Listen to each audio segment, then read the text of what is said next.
Like fundraising is horrible. It's horrible. You talk to people who don't turn on their camera and they're sitting in a car driving, and suddenly you realize, because you're talking on WhatsApp, they clicked mute, and you can see that they clicked mute because you're on WhatsApp, and you realize now they're doing something else. And you're like, you're just speaking because you're like, what? And then suddenly they unmute and it's like, yeah, go on, this is interesting, and then they mute again. You're like, why am I wasting my life on this, right? Welcome to today's episode of Leaders on a Mission. And in today's episode, we're going to be exploring where we are on the journey to solving the climate crisis. I'm delighted to welcome Hampus Jakobsson, General Partner of Pale Blue Dot, to join us today to really explore the state of climate innovation. We'll explore about the challenges founders face and some of the untapped opportunities that could really drive meaningful change within climate tech and climate innovation. So, Hampus, thanks so much for joining us today. Really appreciate your time. Thanks for having me. Yeah, tell me, Pale Blue Dot, where did this come about? It's a wonderful name. So give us some perspective on the journey with it. The name comes from the Carl Sagan speech, and it comes from, so like Carl Sagan had this amazing speech back in the 1970s, and there's two parts of it. One is the amazing speech, and one is the context in which he made it. So he has this amazing speech, and the summary of the speech, the TLDR for all of those that don't want to read it and don't want to interpret it, the point is that we're all in this together on a tiny little speck of dust in space, and like everything you ever loved and cared about, every single thing is here. Like it's like a tiny little thing. It's very easy, I think, for all of us to look out the window and think, oh no, there's war in Uganda, but that's far away. Or like there's a new administration in the US, but it's far away. Or like, oh, I hear maybe there's a risk for Taiwan and China, but that's far away. But the thing is, like when you zoom out and started seeing the world as a little speck, those distances become tiny, and you realize they're not that far away actually. And distance is one of those things that makes us kind of like alienated from things, cultural distance, but also geographical distance. So it comes from that context that like climate change is not somewhere else; it actually is here, like physically and mentally and time space with also here. But the other part of it is like one of the wonderful things is the context in which Carl Sagan made the speech. So like the Voyager satellite had been shot out into space, and it turned around and took a final picture of the Earth in 1990. So that was shot out in the 1970s. And it took this final picture in the 1980s, which was like essentially the world was this tiny little speck. Like it was just tiny, tiny. And he had this speech. The interesting thing about it was that speech and the whole thing, which was about Voyager and technology, it really made a lot of technologists start thinking about the fact that there is no backup plan. Like it's like we're not like a copy of a copy of a copy. Like it seems like we're alone in space. We're kind of like Starship Enterprise, of course, like the Star Trek TV series was big at the time. Like the Starship Enterprise is the only ship. There's no home base. There's no home planet. There's no Alderaan. There's nothing else. There's just this ship in space. And I think that made a lot of the people in technology to really think about solutions. Because the environmental movement used to be a movement about saving the earth, don't cut down our trees. But it started there in the 1990s that people start thinking, wait, maybe it's not only about preservation. Maybe there's something we can do, which is actually about creation. And I think we found it like very wonderful when we thought about the name of the fund, really think that we really believe that technology can help us through a lot of the shifts, but also realizing that climate change is not about CO2, it's not about temperatures, it's about people. It's really about people. And like none of us are like going around thinking about temperature, like, or ice or whatever. We're really thinking about what happens. Like what happens when food is a shortage? What happens when, insecurity rises and inequality and everything else? So for us, it encompasses so many things we believe in one simple statement, which was crazy that we found. Amazing. So when did you first kind of, when was the point when you want to dedicate your kind of career to this, as it were? Yeah, that's a good question. Like the reason I'm hesitant is like one part of me feels like I like creating restrictions for myself.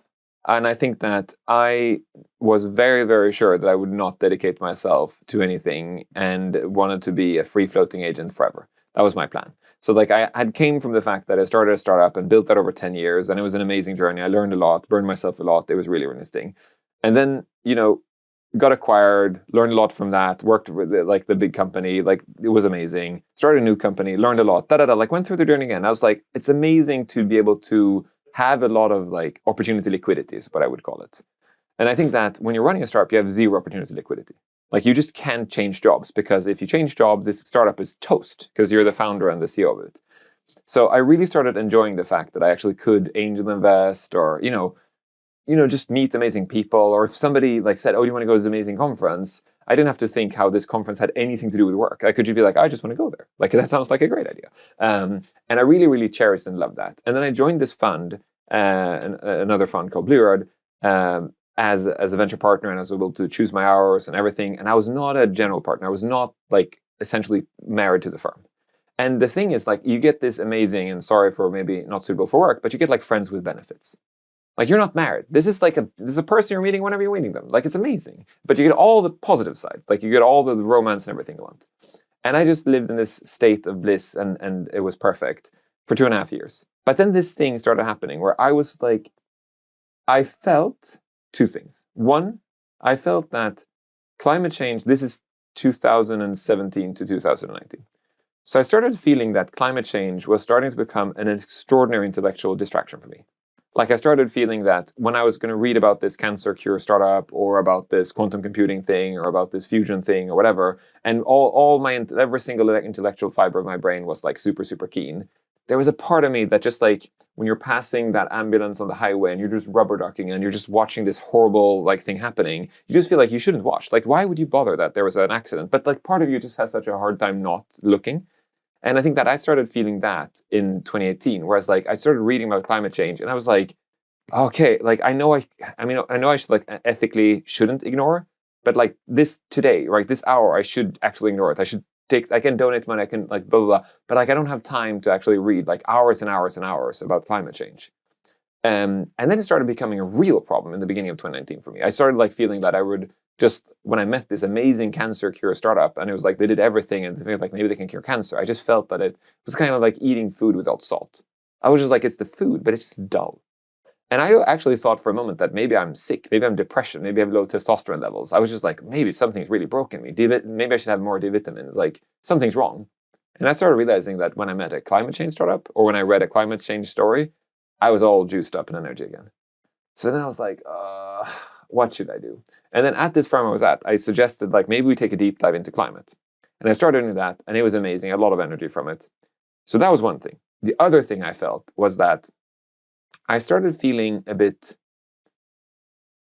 irresponsible. And I don't mean irresponsible as in, oh, I have the privilege, I should spend the time, I should spend the money to solve or be part of climate change. I felt irresponsible as in every single interaction I was in, I was like friends with benefits. I was able to just say, sure, this is what I would do. And like, I'm not accountable, I'm not responsible, but like, here's my advice. And then I could walk away, right? And everything. I have kids, so like I had some things I were responsible for. But like every time I started to founder, I could just, tell them my opinion. And I could have like strong opinions weekly held. I could argue with them, and they did something else. And I was like, great, we talked about it. And they were like, yeah, I love the banter. It was great, whatever. And I just felt, shit, I actually need to grow up. I need to go back to where I were when I was a founder. I need to actually be accountable, not for climate, but for something. Be for something where I feel like I actually have to be accountable and responsible. And maybe this comes from the fact that I am obsessed about learning and self-growth and stoicism. And I kind of felt that I was now becoming like my Polynesian beliefs were starting to become Dionysian. Like I was starting to like have a good time, and I don't like having a good time. So I was like, damn, I should be responsible. So those two forces, me being at a venture firm, wanting to focus on climate with all my like fiber, but also me feeling like I should just I should just tie myself to the mast. Like I need to tie myself to some goddamn mast. Hampus, it was just too easy for you. You 2.5 years of bliss. I mean, you kind of all of a sudden, it's so funny, isn't it? How how you find your calling even in that time when everything is just in your life going so smoothly. But tell me though.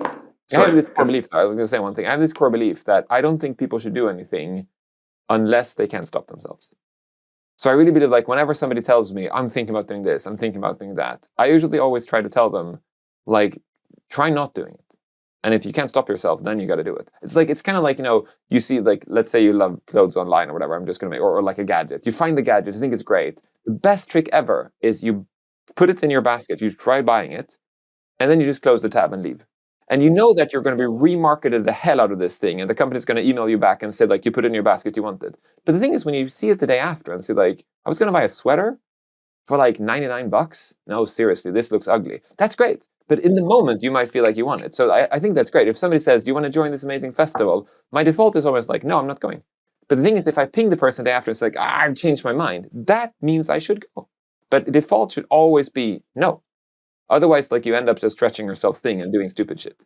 Yeah, it's so funny. Tell me, where are we? I mean, we'll come into the fund in a bit, but just how do you feel about the climate journey and where we are now at this juncture of time? I think that it's interesting to think about the fact that when we started the fund in 2019, when we started telling people that we wanted to do a fund that invested in the macro shift of climate change, 2019 was the year when I think that more than 50% of the ones we asked doubted that, like, climate change was real, or said, I know it's real, but it's not like an investable thing at all. It's like you have to just solve it with policy, like, more or less. Like, that's all. And I was like, there's not going to be companies. This is just restrictions, essentially. 2020, I think that changed to people saying, it's great you're doing it, it's needed.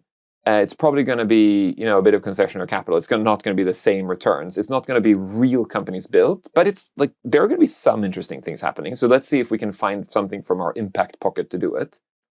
And I think that in 2022, I think that changed to the world realizing that climate is both one of the biggest projects humanity has ever faced. Because it's the crazy thing is, like, every single process you have on the planet, like every single process, like you saying, oh, I'm going to send you a mail, like you saying, let's go out for a burger, you saying, oh, I'm going to go home to my house and, like, sit down and not freeze, whatever, you saying you're going to go on a trip. Every single one of those things I said, almost single thing of those are going to be compromised by climate change. What do you mean with burger? Is it a meat burger? Can you get meat in 5 years? And, like, ignore if you love meat or not. Maybe you can't get meat in like 100 years. Maybe it's impossible to get meat.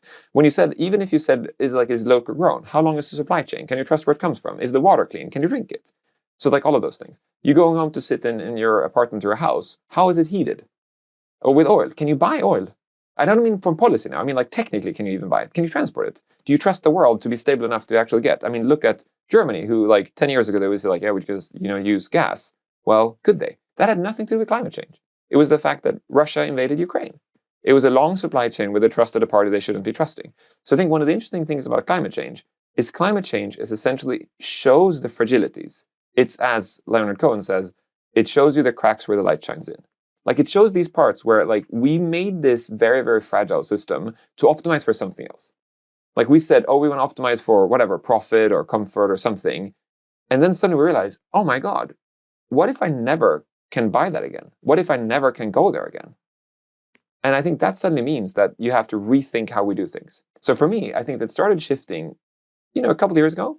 And I think now, like last year, I would say, was the first year was, I think, that the narrative and the policymakers and the news sphere about it changed to, like, climate is a highly politicized word again. 2018, it was. And I think 2025, it suddenly is again. Now, saying you believe in climate change is very partisan now suddenly. And I don't only mean in, like, Trumpistan. I mean, like, in many countries in the world. It's like, it's become one of those things where climate has become restrictive. Climate has just mean that you're not allowed to buy whatever car you want or heat your house the way you want. And people will shame you for going on vacation in Mallorca or the Maldives. And I think it's become extremely politicized. But the weird thing is, the underlying thing is that we need resilience more than ever. And, like, every single shock to the system just, like, makes it more and more obvious. Like, when it burns in LA, I mean, you can have a long conversation if the fire brigade did their thing, if the financing of the state did the right thing, whatever. But it wouldn't have happened if we didn't have, like, increasing temperatures. Period. So, like, it's so easy to, like, blame, like, these, like, the crusting of the cake, when the problem is, like, the sponge cake itself is poisoned. And I think we kind of all know it. But the problem is, like, we still kind of want to drive our old lovely car and still go to vacation where we want and still eat, blah, blah, blah. So I think that we're in this, like, strange, brittle state where I think climate investments before, in 2023, that were very well-intentioned and essentially we're very long-term. Like in 10 years, this is going to be true. Those are very, very hard right now. I think we moved into a state of like, do climate deniers buy this? Or like, do we change the bottom line? Or do we decrease the risk for this corporate? And does it improve my health very quickly? If it does, it's game. If it doesn't, So I think that's where we are right now. Yeah, understand. Which impacts the long-term innovation agenda. Here everything is around how quickly can you make the change, or how quickly can you implement the technology, right? All these longer-term 10-year plays, it becomes so much more difficult, doesn't it? Yes and no. I think the funny thing is that I think we all underestimate that 80% of what happens probably happens completely, absolutely without the narrative and the labeling. It doesn't really matter. Like corporates will want to save this and want to increase resilience. They don't really care about if the EU measures them or not. It's not about that. But the thing is, like, there's that extra driver that makes us be slightly less willing to be long term. I think if you asked a corporate in 2023, what is your climate agenda? I think that they spend as little money as they technically could on anything which is about compliance or climate. They spend as much money as they could on improving their margins, improving their supply chain resilience, whatever. Ask them now, sure, they maybe like skip their whatever DEI program, which is stupid of them. But the thing is, like, they're probably going to think we're not going to be toast. Like, I think it's fascinating now. Think about 2025. Like, if we take the last 6 months to make it easier, there's been nuclear companies restarted. Nuclear power plants restarted by huge American corporates. And these, nobody believes Meta to be like a company that like thinks, lovely about the planet. Meta is starting nuclear power plants. Why are they doing that? Because they need it to build AI data centers. Why are they doing that? Well, their agenda is, of course, corporate profit. They also now have a new narrative because now can talk about the threat of geopolitical AI versus China. Would they have done this AI investment with or without China? 100%. This just makes it way easier for them to get government subsidies. So I think it's very easy for us to be like, oh no, now we're not allowed to say French fries in Pentagon. Now it's called freedom fries. It doesn't really matter. Like, it's not that US is going to pull back their diplomats from France. They're still going to want a great relationship. And this was the Iraqi war, where suddenly it was like they changed the labeling of fries. It's always going to be like that. It's always going to be on the surface. We're going to be like, okay, don't talk about Bob's wife. Like, yes, she's 34 years younger than him, but like, don't say anything. It's just to me stupid. 10 years later, we all forgot the fact that she's so much younger. It doesn't really matter anymore. We did the same things. We went to the same parties. So I think that's the thing, is like I think it kind of is happening. It's more like the language around it has slightly changed. Is that frustrating? Sure it is. Yeah, absolutely. Completely different narrative, as it were.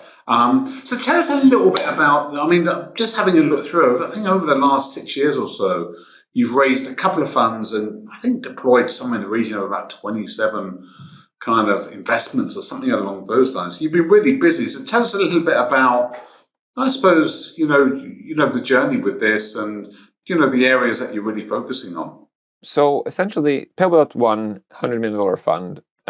We invest in 37 companies all across the globe, like 12 UK, 7 US, 6 France, Benelux, 7 DACH, and 7 Nordics, all over the place, right? 5 of them are in mobility. I would a 6 of them are industry supply chain. I think a 5th of them is like food and ag supply chains. Like, there are a lot of different sectors. We tend to not think about the world in sectors and like areas. Now I did it, of course, because I told you, but the way we think about it is like we're a pre-seed seed firm. We do, like, we're super early. We see ourselves, we're trying to mimic a lot of our learnings from having been angels. Like, we're thinking about, like, this is a high conviction game where, like, I need to decide if I want to invest in this person on my own views and commitments. Like, a lot of venture firms are driven as, like, hierarchical pyramids with consensus, like, with lots of, like, associates that try to, like, figure out the best companies. We think that works for very, very late stage companies where the truth is in the data. Like, it's like you can just throw people at like the public stock exchange and like try to like quant it. If you see the world as like chess, poker, and dice, where dice you have no idea what's going to happen and you don't learn anything from it, you just see what happens the next turn. It's not that bad. Like angel investment or like early stage investment is not dice. Chess is you get the whole board. It's like a Series A and a Series B round. You can see all the data. You still have to like look at the people quite a lot because the opposite chess player makes like bigger difference than like how the board looks. But the thing is, like early stage startup investments is like Texas Hold'em poker. It is like you have 2 cards on your hand you know about, and then there's the river in the middle where like you've seen 1 card. Like you can look at the other players, you can look at the river, you can look at your cards. You don't know. And when you invest, you essentially participate as saying like, we're going to pay for turning 1 more card. It's going to take 2 years to turn that card, maybe 1 year if we're lucky, 3 years if we're unlucky, but I'll pay to essentially be part of turning 1 card with the other players here and see what happens. And when we turn 1 card, we see some people folding, we see some people betting, and now we're like, oh, interesting. Like, would I want to be staying in and seeing 1 more card turned? And that takes a long time. And I think that means that it ends up being sitting down at like, we sit down at like, whatever, 10 different tables every week where like somebody says, do you want to play blackjack with me? We have now paid the initial cost of taking a 30-minute meeting with them. We sit down, look at the first 2 cards, and we're like, nah, thank you very much. Have a great call with them. Try to be nice. Leave the call, right? Tell them on the call we're not going to do it. And like, if we start saying, let's take another meeting, we're essentially then in micro format paying to turn on another card. And maybe we end up in the point where we in the micro format say, we're going to invest, we're giving you $1 million. That means that we now believe that this is going to be interesting. That means we play another game together. We play another game that takes years. But the thing is that at the end of the day, if you play blackjack 3 times against the same people, do you know you're going to win? No. Do you know what cards are going to like make you lose? No. Do you know what cards make you win? No, but it's probabilities. Like you learn, like there's a lot of just like learning and there's a lot of signals where you just see the other people who are like, I just don't trust these people, or I like playing with these people, or I have 2 pairs. Like on a turn up, you have like 2 pairs of 6s. You're like, this company is really good. It's not amazing, but it's really good. But at the same time, we could be unlucky in investing in a very good 2 pairs or 1 pair company. And I have a pair of 6s, but I don't know, you have a pair of jacks. And you're one of their funds who invest in another startup competing. Like your startup is going to crush our startup. We have no chance. But like, I don't know. We don't have all the data. We don't have all the data about this company, and we don't have the macro data of the planet. And I think that's the fog of war, which I partly enjoy. Because that means that this investment is more like going on a date than it's buying like, on the stock exchange or like, trying to build portfolios on instruments like that. So I think it's the exciting part. It's like you get to meet amazing people and you get to work alongside them. And sometimes, if you're lucky, have moments when you feel like the 3rd co-founder, the 4th co-founder, or the 5th co-founder for a week, for a month, for half a year. And then you fade out into not being relevant for them again. It's kind of like being the parent of a teenager in a very formative part of their life. It's amazing. It's one of the most rewarding experiences. But you look back and think, oh, I wish my teenagers stayed home with me. No, you didn't. But also, like you kind of want that feeling. So, like, I think that when our companies raise their Series B, and like sometimes we meet them at events, and we're like, whoa, and we hug them, and they're like, oh, we should catch up. And we kind of know that. It's kind of like parents. They're going to call us when they have questions about interest rates and buying a car. Otherwise, they won't bother, right? They know that we're good at one phase. That's what we do. And they have other people now they should talk to. So a couple of things. So when you think about, these first discussions, what is it that you need to see from, a founder during that discussion in order for you to take it to the next stage? What is the absolute non-negotiable? Yeah, so for me, there's 2 parts of this, and then within 1 part, you can divide it again. So for me, it's like founder multiplied by market. So like for me, it's like essentially the analogy I have is like you're standing in this old barn and you're talking to these 2 people, like Jack and Jill, and they're talking about folding paper planes. They're going to throw the planes out the window, and it's like they're saying our planes are going to go 100 miles.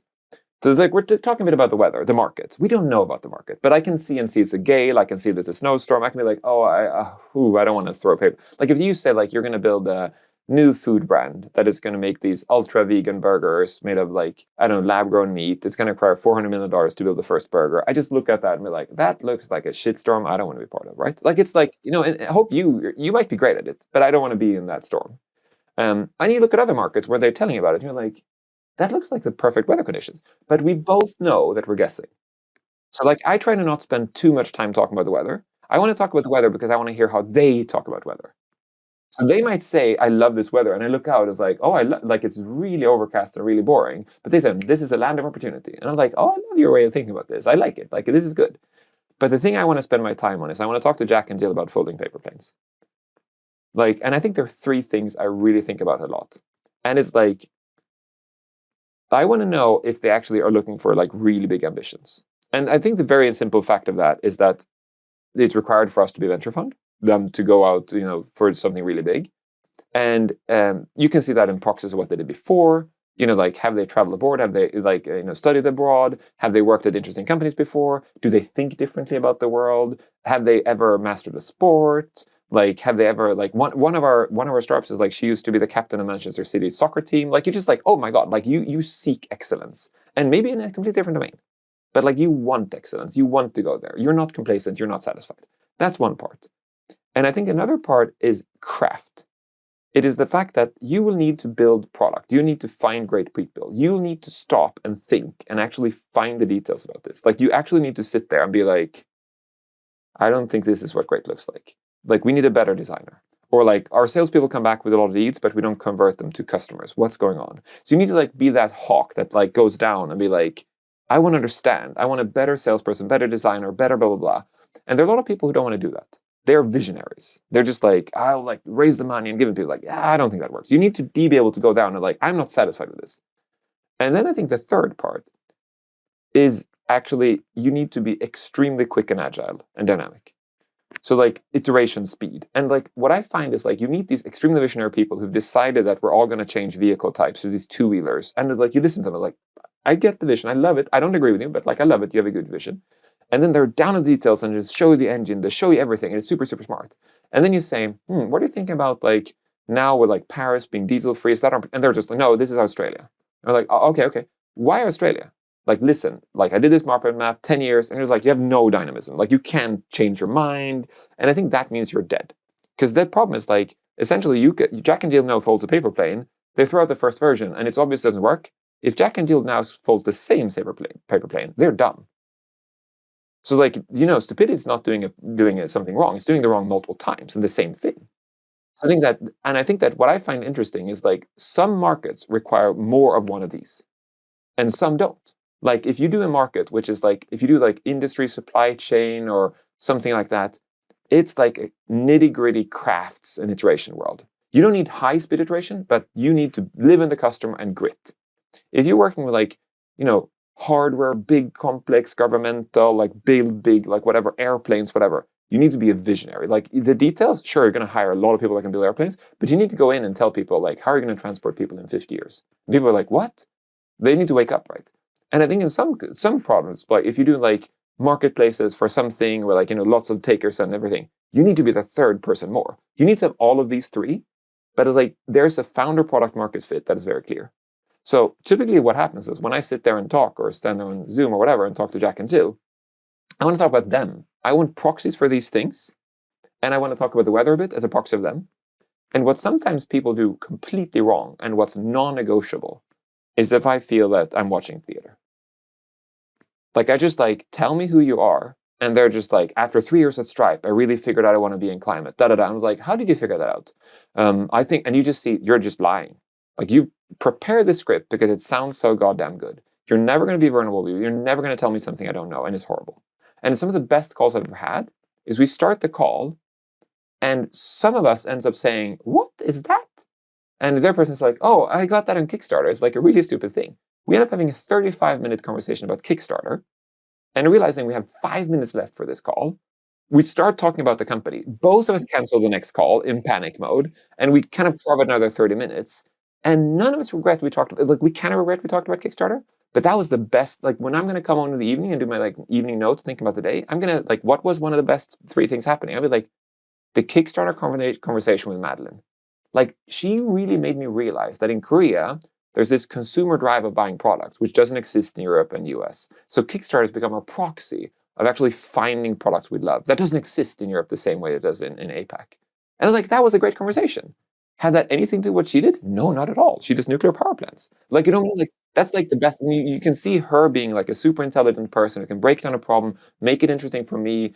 And again, non-rehearsed. It happened randomly because one of us said, wait. And those are the best moments. The worst ones are like, you're watching somebody play a movie in front of you. Yeah, too scripted. too scripted. And like when you say, don't share slides, like I don't want slides. And they're just like, let me just do this. We record this pitch for tech, like blah, blah, blah. It's really, really good. Just watch the movie. Like I literally was at a pitch last week when somebody started playing their on-stage pitch. Like it was a 3-minute video when they pitched on stage and they clicked play and started playing it for me. It's like, this explains it all. I was like, yeah, it explains it all. I'm done now. Tell me, like, what about if you get it wrong? And, you take it to that second, third stage, and then you put money into it, and you soon... Yeah, how often are you right with the instinct, and what do you do when you're wrong? The crazy thing about venture is that the weird thing is the difference between a good and a bad startup is very, very little. Like it's essentially startup founders are like people with a plague. Most of them are just not going to be here in 18 months. Like they're going to, like, it's just very improbable that they're just going to keep on going this for 24 months. Like, and I'm not saying like, maybe, sorry, horrible analogy, but you know what I mean? Like, it's just like, it's a very high like rate of people just like, well, the idea didn't work, or your co-founder didn't want to join you, or the unit economics of the market, it was like shit, or you couldn't fundraise at all. You were like super uncharismatic about it. Then we tried to help you, but it didn't work out, right? Or the timing was wrong, like something really crazy, like it was COVID in the middle of it, and like nobody wanted to invest in it, whatever. So the majority of them just don't. They're not. The company's not there 24 months later. And then I think there's like, so first of all, one of the tricky things is like there's a huge goal of just staying alive in the market. You're kind of like a surfer that's gone out and you're waiting for that amazing wave. You just have to be there at the water shore and catch waves and just be around long enough, practice long enough, so that when there's a macro wave or like a thing happening, EVs, everybody wants EVs. And they're like, what? Wait, we're the only EV platform. Like oh wait, or we need to rebrand, or we should pivot, or wait, all of our customers are buying. What just happened? Like I used to be selling software for user interfaces, my first company, started 2001, and like every single first customer we sold them like pushed them as hard as we could. Much better in Asia, where people really wanted like flashy, cool, like rotating tigers. Suddenly then in 2007, Apple held up a thing and said, we're going to make the iPhone. I think I had 320 travel days in 2000, like from September 2007 till September next year. Because when Apple showed that, every single one of our customers says, you need to be in my office tomorrow. Because they realized user interfaces and user experience was top of the agenda. And I think there's so many times when that happens to a company where suddenly the thing they do, which they would do anyway because they love it, is now the top of their global agenda. And I think it's the same probably for like drone companies when Russia invaded Ukraine. It's sometimes the weather just changed outside the barn and like your paper planes are now just flying away miles by miles. And they're just like, oh shit, I just throw them faster. Like what the hell happened, right? So back to your question, how often are we wrong? Well, it's built into the model that we are probably wrong most of the time. Like 50% of what we do is probably gone within 24 months. 25% becomes something, and those are the worst. Because that means like we have to hang along with them and like talk to them and love them and everything. And like they're never going to become anything interesting for us revenue-wise. Of course, we love the people, we want to hang out with them, but like they should probably just sell off the company to somebody now and just do something else, right? They're great people. They should do something new. 25% of the company will be something interesting. And out of those, it's like 1, 2, maybe 3 if we're lucky, that actually means anything for us.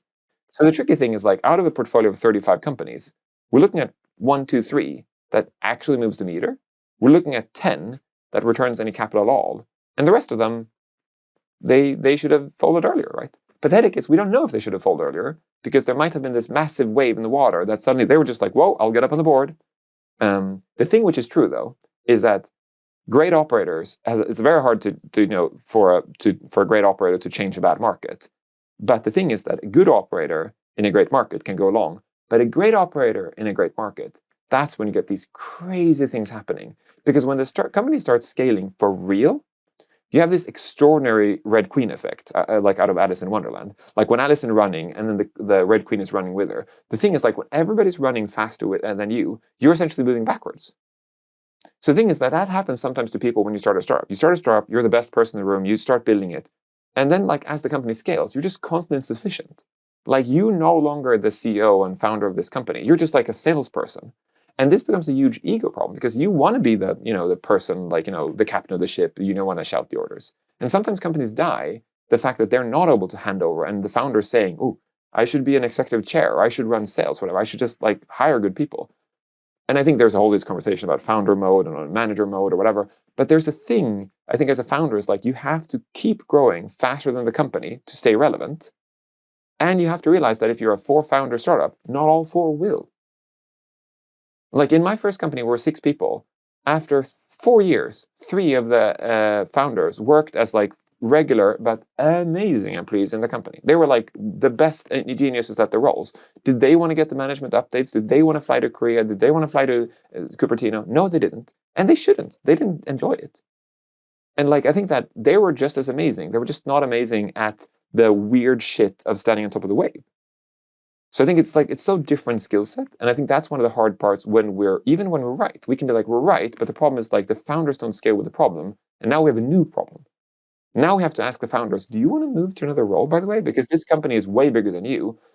You should keep your shareholding and all, but like we need to recruit somebody that helps manage the amazing thing that you started. Yeah, and again, we're not the evil capitalists that pry this from their dead hands. We're the ones that saying you are stopping your legacy, right?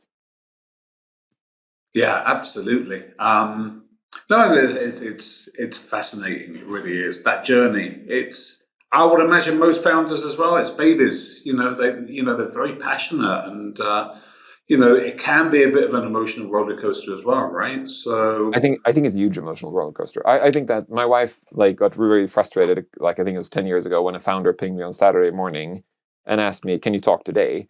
And when I read it, like my wife was like, "What the hell?" And I said, like, seriously, when I think about it, this is actually my biggest receipt in one way. And she was like, "What do you mean?" If somebody pings you on Saturday morning, they know that you have an amazing relationship. Like you would not ping a person that you don't have a great relationship to. Like it really means like, I really trust you. I know I'm infringing on your private life. Could you please spend time with me? And number 2, like I'm obviously competent enough on their line where they think my advice would matter to them, right? I think like when you work with amazing founders, you never get a quote unquote thanks. Because like they don't have time for that. I don't have time to say thanks to everybody who helped me in my life. But I know when somebody reaches out to me and asks me for help on a Saturday, I know this is the closest to a thank you can get. This is somebody saying, I really need you. And I know that you're love me enough that you actually will give me the help. And I think that when I told that to my wife, it was like, that's great. If this is your reward, amazing. So that's the thing. Like, it's a very ungrateful thing working with amazing people, but I find it to be the best gig in the world. Yeah, you clearly get a lot of energy from it, and you clearly really enjoy it. What about these challenges? If you look across the portfolio now, as it were, and you think about just the breadth of the challenges that companies face within the portfolio. What are the main kind of? Is fundraising top of the list, as it were? No, it's not. No, it's not. No, the thing is, like, the weird thing is that I always find everybody I meet who either said they're going to start a fund because an area is like not hot enough or something, or they're saying that no investor gets us, this company is so great. I always feel like, there's maybe like a grain of truth in it somewhere, right? But the thing is, like, if I'm a stoicist. Like, I really believe it. Like, I mean, I told, like, we had a big argument, Heidi and I, one of my co-founders the other day, when I told her, when I realized 10 years ago, I realized whenever I become angry, I realized like I figured out how to actually stop the anger. And she was like, oh, interesting. Because like, we all get angry. Why? How? And I was like, I realized that every time I'm angry, it's because I feel insufficient. And she was like, wait a second. That just sounds super weird. What do you mean?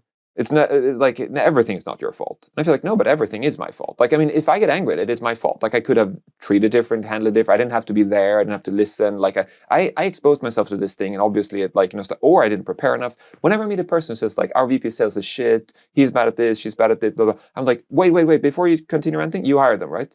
And the person goes, yeah, I should have seen. Yeah, exactly. You should have seen. You hired them. They were shit. You didn't coach them, right? No. Did you join the first 4 customer meetings? No, I just let them loose. Yeah, why do you think they failed? They had no idea what they were selling, right? And I was like, yeah, okay, so next time, let's do it better. Like, ignore it now, let's move on, fire the person, move on, next person, right? Let's do it right next time. So I think that I live in the fact that I think that everything is happening is my fault. And I don't mean like solipsism. I really believe that the world exists without me. But I really think that when I think about the challenge a startup has, fundraising means that you weren't able to get the traction you wanted, you weren't able to reach out to enough investors, you weren't able to explain enough what you did, you picked a problem that everybody hates, or you had too high costs. And I'm not saying fundraising is easy. Like, fundraising is horrible. It's horrible. You talk to people who don't turn on their camera and they're sitting in a car driving, and suddenly you realize, because you're talking on WhatsApp, they clicked mute, and you can see that they clicked mute because you're on WhatsApp, and you realize now they're doing something else. And you're like, you're just speaking because you're like, what? And then suddenly they unmute and it's like, yeah, go on, this is interesting, and then they mute again. You're like, why am I wasting my life on this, right?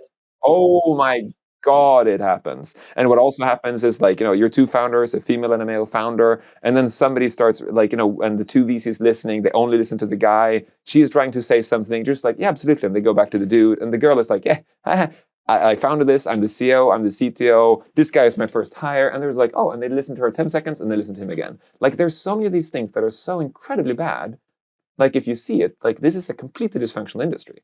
Like it's an industry where like we had one of our investors in Fund One. It was so funny. We did the first close of the Fund One. And then one of our investors called us back and said, hey, I would love to put more money into this final close. And I was like, great. Like what made you, like we've done 5 investments. What was the trigger? I want to know. And he said, so I'm going to be completely transparent. I've talked to the 5 founders who invested in the 5 companies. And it seems like, I mean, it's early days, only been a couple of months, but it seems like you come to the meetings prepared, genuinely want them to succeed, and you're focusing fully on the meeting and them. And I was like, yes. Oh, yeah, you might not have been a venture for a long time, but as an LP, I would say that's an extraordinary achievement. The bar is very low in this industry. And I was like, yeah, it's a funny joke, but tell me. And he was like, I'm deadly serious. I was like, what? Most GPs, they jump parties. That's what they like doing. And I was like, what? And he was like, yeah, welcome to the venture industry. This is what it is, right? You're going to sit on boards and realize they were the only person that read their minutes. And I was like, no, yeah, sorry. It's going to be 10 out of 10 years. And he's great. I have a great relationship with this guy. It's like they're a big LP. They're great. But it's so funny to realize that the bar is like most people, they don't want to show up for work even. They're like the world, like venture fund has 2 and 20 as their big flag posts. Like, do you get 20% of the extra value created after returning your money to your investor once? Or you get 2%, which is you get 2% of all the money you hold, like all the money you got from your investors. If you get 2%, you're essentially a rent seeker. You're like a bank. You're like the people we hate. Whenever you look at your whatever pension account, you're like, wait. Why are they taking money? They're not doing anything wrong. They're just like, they are placing my money. Why are they getting 0.35%? So like, and of course we need the 2% because we need to hire people. We need salaries. We need offices. Like we need to fight like first class, of course, because otherwise it would not work. Like we need champagne to live. Like otherwise, like it's impossible to be an investor. But the other end, I'm ironic, hopefully. But the other thing is like the 20 is like you actually want the founders to build huge companies. The weird thing is as soon as you build a fund north of like 100 million, 200 million, 300 million, whatever, your 2% is with all probabilities going to be vastly larger than your 20%. If you're raising $1 billion euro fund, that means that to get anything out of the 20%, you have first to return $1 billion, maybe 1.25 billion because of what's like technical hurdle rate to your investors. 1.25 billion is a lot to return. It's a lot easier if you have a $100 million fund to return 100 million. And the reason is that how many, $10 billion exits are there out there? Not that many. How many $1 billion exits? Way more. 100, how many $500 million exits? Quite a lot. How many $100 million exits? Very, like lots of them. So if you're building a fund that is $10 million, if you invest in it like a solid company, that's going to sell for $100 million. That's 10x your portfolio. That's amazing, right? Like you own 10%, smack, that's perfect. The second you go up to have like a huge company, a huge fund, like probability of you returning even 1 times the money is hard. What's the probability of you having 2% out of $1 billion over 4 years being a lot of money?